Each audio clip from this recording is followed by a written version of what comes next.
अस्सलामुअलैकुम। उम्मीद करता हूँ कि आप खैरियत के साथ होंगे। गोल्ड की डेली फोरकास्ट के साथ हाजिर हूँ।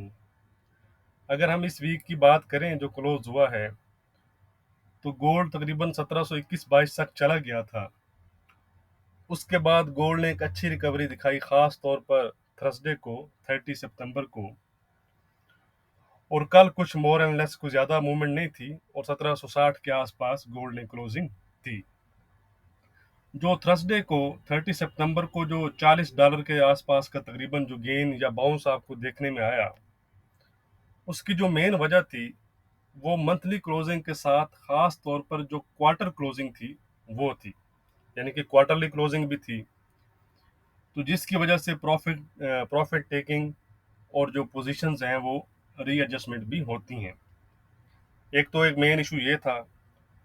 उसके साथ साथ दूसरा इशू यूएस की 10 ईयर बॉन्ड यील्ड्स और डॉलर इंडेक्स में जो एक ज़बरदस्त तेज़ी देखने में हमें आ रही थी।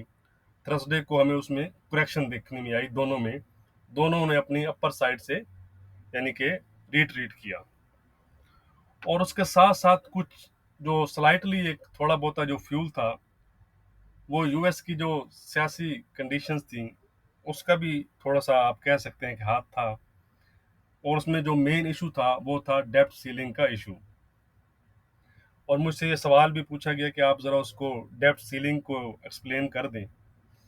वैसे करना तो इसको अलहदा वीडियो में चाहिए, लेकिन टाइम मिले ना मिले इसलिए मैं आपको वीकली वीडियो में भी 1-2 मिनट में आपके साथ ये क्लियर कर दूं, ताकि आपको दोबारा जो लफ्ज़ सुनने मिले तो आपका कॉन्सेप्ट क्लियर हो। तो what is depth ceiling? The depth ceiling is a cap on the amount of money the US government can borrow to pay its डेप्ट। यानी कि यूएस की गवर्नमेंट जो रकम बोरो करती है, उधार लेती है, उस पर अपर साइड पर एक लिमिट कैप है कि इससे ज़्यादा आप मनी बोरो नहीं कर सकते, उधार नहीं ले सकते।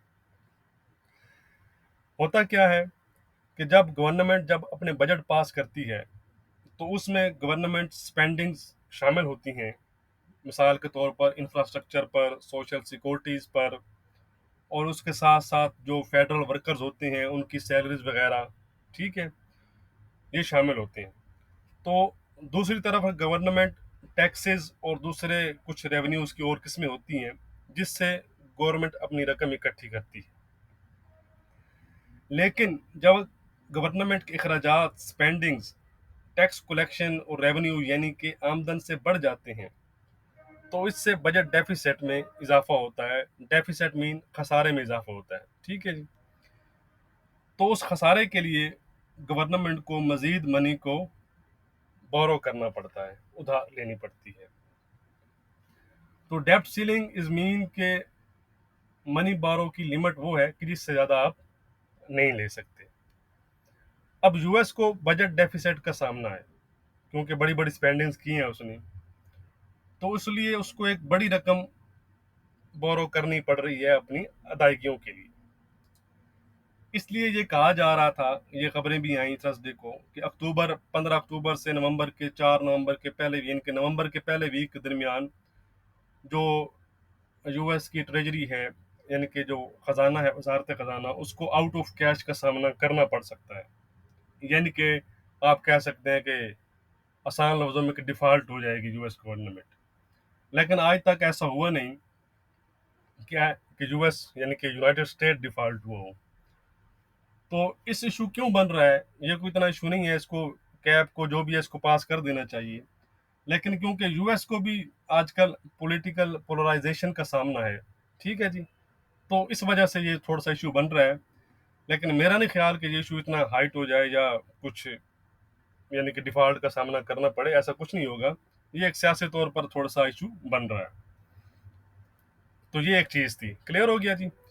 तो दूसरी तरफ कुछ और इशू हैं जिन पर आप नज़र रख सकते हैं। चाइना का एवरग्रांडे का है, यूरोप और ख़ास तौर पर ब्रिटेन में जो फ्यूल क्राइसिस है, एनर्जी क्राइसिस, यहाँ तक कि पंप्स पर लंबी लंबी कतारों में भी कई घंटों के वेट करने के बाद भी फ्यूल ना मिलना, ठीक है जी। लेकिन इन सब इश्यूज के जो बड़ा इशू है गोल्ड के लिए वो है फेड की हॉकिश टोन। ये जो वीक क्लोज हुआ है, इसमें काफ़ी सारे फेड मेंबरान और चेयरमैन पावल को हमने सुना, तो सबकी टून हाकिश ही है अभी तक। सब ये कहते नज़र आ रहे हैं कि फेड अपना जो क्राइटेरिया उसने कहा था कि ये क्राइटेरिया है, उसको मीट कर चुका है। तो इसलिए टेपरिंग सूनर देन यानी कि एक्सपेक्टेड स्टार्ट कर देनी चाहिए, और मार्केट भी फिलहाल ये एक्सपेक्ट कर रही है।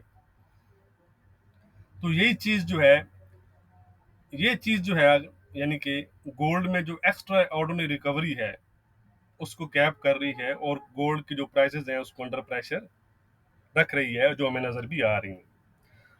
ठीक हो गया जी। तो अब हम नेक्स्ट वीक की बात करते हैं। सबसे पहले हम नेक्स्ट वीक के कैलेंडर पर नज़र डालते हैं कि कौन कौन से इवेंट और डाटा जो है वो इम्पोर्टेंट है नेक्स्ट वीक में। तो चलें जी, हम कैलेंडर पर चलते हैं। तो ये है जी मंडे अक्टूबर 4। इसमें अगर हम देखें तो डाटा वाइज ओपेक की मीटिंग्स वगैरह हैं और यूएस के फैक्ट्री ऑर्डर्स हैं। ठीक है जी। ट्यूसडे को ट्यूसडे को अगर देखें तो बैंक ऑफ ऑस्ट्रेलिया के रेट स्टेटमेंट्स है। ठीक है जी। उसके बाद यूएस में अगर हम देखें तो कोई, हाँ जी, यूएस में आईएसएम नॉन मैन्युफैक्चरिंग जो पीएमआईज हैं ये आएंगे शाम को। ठीक है जी। उसके साथ साथ मैन्युफैक्चरिंग एम्प्लॉयमेंट भी आएगा। तो एम्प्लॉयमेंट पर आपने नज़र रखनी है, क्योंकि हम ये वीक जो नेक्स्ट वीक है वो नॉन फॉर्म पेरोल्स वीक है। वेडनेसडे को अगर हम देखें तो वेडनेसडे आ गया जी, वेडनेसडे अक्टूबर 6। तो ADP non farm employment change है यूएस का, और एफओएमसी मेंबर बोस्टिक स्पीक है। क्रूड ऑयल इन्वेंट्रीज भी हैं। बहरहाल ये डाटा रहेगा एडीपी जो नॉन फॉर्म एम्प्लॉयमेंट चेंज है।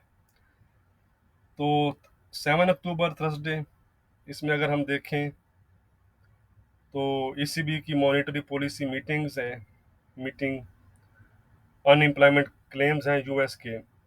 एफओएमसी मेंबर विलियम स्पीक्स है। ठीक हो गया जी। तो फ्राइडे अक्टूबर 8 यूएस नॉन फॉर्म पेरोल्स आएंगे जी, और उसके साथ आएगा अनएम्प्लॉयमेंट रेट। तो जैसा कि आपको पता है कि मार्केट पर इम्पैक्ट के लिहाज से सबसे जो बड़ा डाटा है वो नॉन फॉर्म पेरोल्स ही है।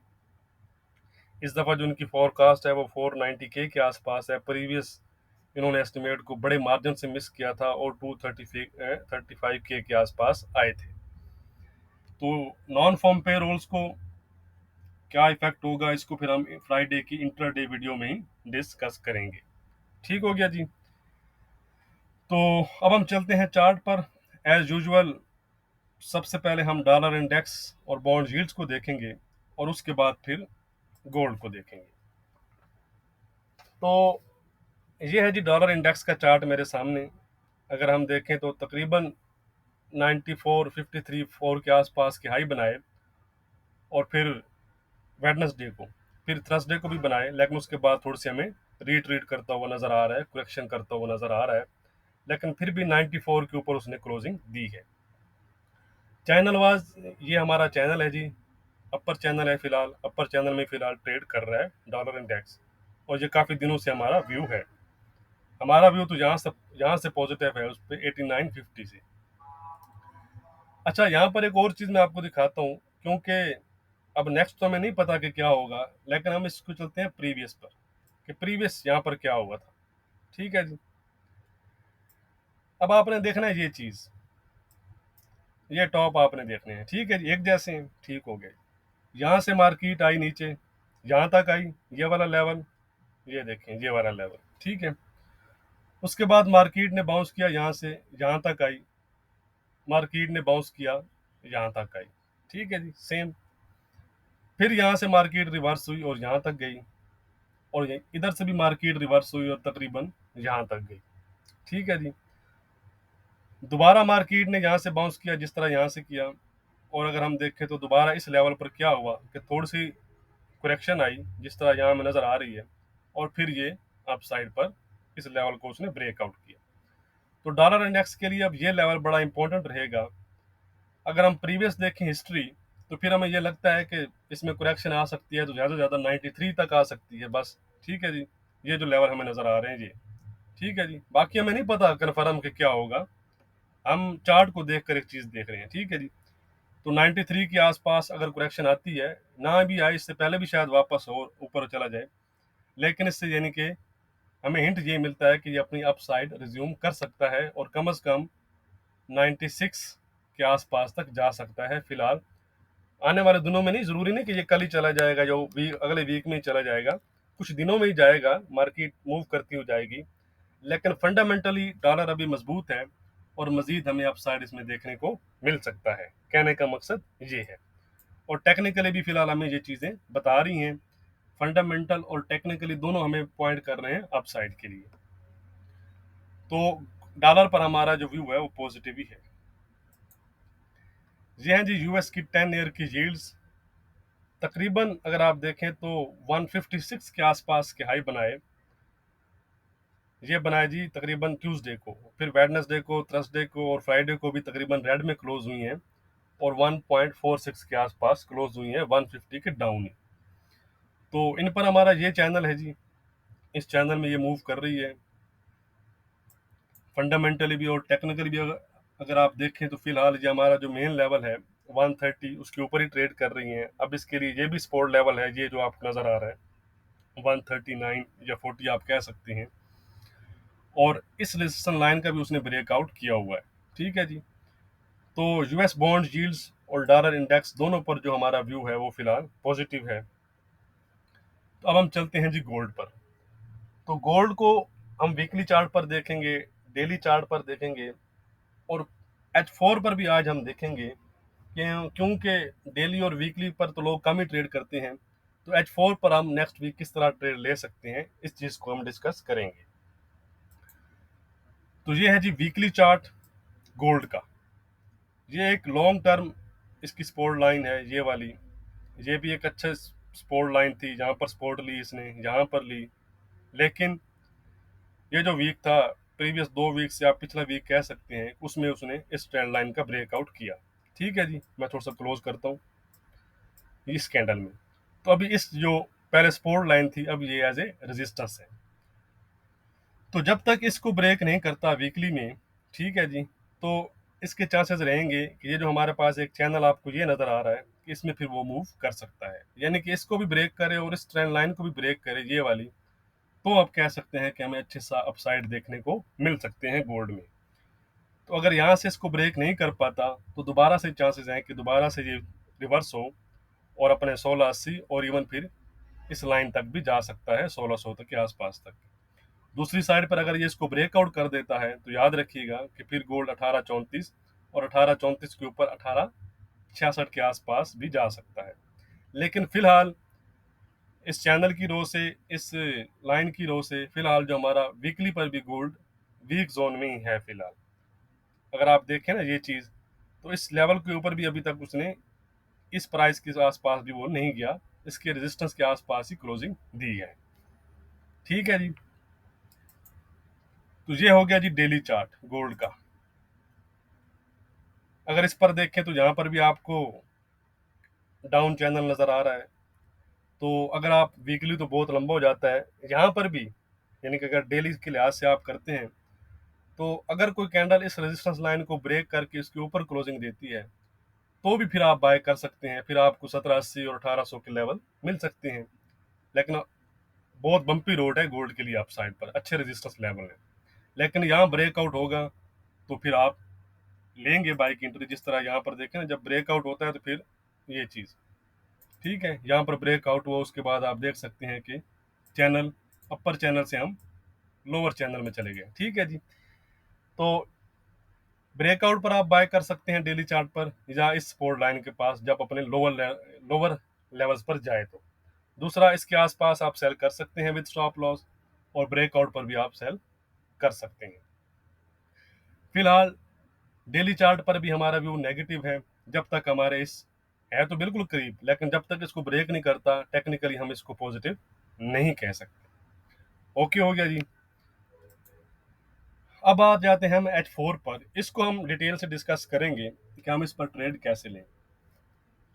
क्लियर आपके सामने डाउन चैनल है, तो याद रखें आपने इस चीज़ को फॉलो करना होता है, घबराना नहीं होता। यहाँ से देखिए मार्केट गिरी, ऐसी स्पीड से गिरी कि लगता था कि पता नहीं क्या हो जाएगा, लेकिन इसके पास आप बाय करेंगे। इसी तरह उस दिन गया थर्सडे के ऊपर, लगता था कि पता नहीं निकल ही जाएगा, ठीक है, लेकिन नहीं, ठीक है। यानी कि आपने फेयर नहीं लेना, मार्केट से खौफजदा नहीं होना, आपने अपने लेवल्स को फॉलो करना है, ठीक है जी। क्यों? फेयर से आपको क्या चीज़ बचाएगी? वो आपको स्टॉप लॉस बचाएगा। यानी कि यहाँ पर आप सेल करते हैं तो आपका स्टॉप लॉस होगा यहाँ पर। अच्छा, इस चैनल को फॉलो करना का ये होता है कि यहाँ रिस्क एंड रिवार्ड रेशो बहुत अच्छी होती है। मिसाल के तौर पर अगर आप यहाँ सेल करते हैं तो स्टॉप लॉस आपका बहुत करीब होगा। अगर मार्केट ब्रेकआउट करती है, आपका स्टॉप लॉस हिट होगा, तो दोबारा आप रीटेस्ट पर बाय करेंगे और वो आपको उसके नुकसान से ज़्यादा रिवार्ड देकर जाएगा, ठीक है। तो इस चैनल को फॉलो करना, अब जिसने ये मिस किया, ये भी मिस कर दिया, ये भी मिस कर दिया, ये भी मिस कर दिया, ये भी मिस कर दिया, ठीक है, कोई बात नहीं, लेकिन फिर आप फॉलो इसको ज़रूर करेंगे, ठीक है। अब हम मैं ट्रेड लिखते हैं, कैसे लेंगे जी। बाय हम कहाँ करेंगे और सेल हम कहाँ करेंगे। अगर H4 की कैंडल इसको ब्रेकआउट करती है और इसके ऊपर क्लोज होती है, स्टैंड लाइन के ऊपर, तो आप रीटेस्ट पर बाय करेंगे और फिर आप ट्रेलिंग स्टॉप लॉस को यूज करते हुए अपने टारगेट को अचीव कर सकते हैं, बढ़ा भी सकते हैं, ठीक है, 1780 और 1800 तक। दूसरी साइड पर अगर आप यहाँ सेल करते हैं तो कर सकते हैं सेल विद स्टॉप लॉस, ठीक है जी। मार्केट ब्रेकआउट करेगी तो कोई बात नहीं, स्टॉप लॉस हिट हो जाएगा, लेकिन यहाँ रिवार्ड अच्छा है, ठीक है जी। यहाँ से अगर मार्केट दोबारा रिजेक्ट होती है तो फिर दोबारा से मार्केट यहाँ तक जा सकती है, ठीक है जी। यानी कि आप बाय यहाँ पर करेंगे एक, दूसरा बाय आप यहाँ पर कर सकते हैं, यानी कि बाय की एंट्रीज आपकी ये होंगी दरमियान में, वो आपके आप पर डिपेंड करता है, लेकिन मैं आप चैनल के लिहाज से आपको बता रहा हूँ। एक बाय आप यहाँ से करेंगे और एक बाय आप यहाँ से करेंगे, ठीक है जी। इस बाय का ये होगा कि आपका स्टॉप लॉस बहुत करीब होगा। इसी तरह सेल आप यहाँ से करेंगे जो मैं आपको बता रहा हूँ, और दूसरा सेल आप ब्रेकआउट पर भी सेल कर सकते हैं, ठीक है जी। इस चैनल के ब्रेकआउट पर आप सेल कर सकते हैं। तो इस चीज़ को आपने H4 पर फॉलो करना है और इसके लिहाज से ट्रेड लेनी है। घबराना नहीं होता, ब्रेकआउट हो जाएगा, क्या हो जाएगा, कुछ नहीं होगा, स्टॉप लॉस हिट होगा, फिर आप मार्केट की डायरेक्शन में चले जाएंगे, ठीक है जी। यहाँ अगर मार्केट रिवर्स होती है तो अच्छा रिवार्ड देकर जाएगी आपको, ठीक है जी। इसी तरह यहाँ आप जब मार्केट गिर रही होती है तो घबराना नहीं होता, यहाँ पर आप बाय करेंगे, ब्रेक कर देगी तो क्या होगा, कुछ नहीं होगा, ठीक है जी, स्टॉप लॉस हिट हो जाएगा। बस सिंपल चीज़ों को सिंपल रखें, इंशाल्लाह आप प्रॉफिट में रहेंगे अगर आप फॉलो करेंगे, ठीक है जी, अपने इन लेवल्स को। तो चलें जी, हम लेवल जल्दी जल्दी डिस्कस कर लेते हैं। तो लोअर साइड पर 1750 दोबारा है, 1750 के नीचे 1740, 1720, 1700 और 1680 तक जा सकता है। दूसरी साइड पर अगर ब्रेक करता है 1761-65 तो 1780-85, 1800, 1810 और 1834 तक जा सकता है। तो हमारी जो वीकली रेजिस्टेंस रहेगी वो मैं आपको बता देता हूँ। हमारी वीकली रेजिस्टेंस इस दफ़ा रहेगी 1834 की, और वीकली सपोर्ट हमारी रहेगी 1680-76 की। ठीक हो गया जी, वीडियो काफ़ी लंबी हो गई है, लाइक और शेयर करना मत भूलिएगा। शुक्रिया।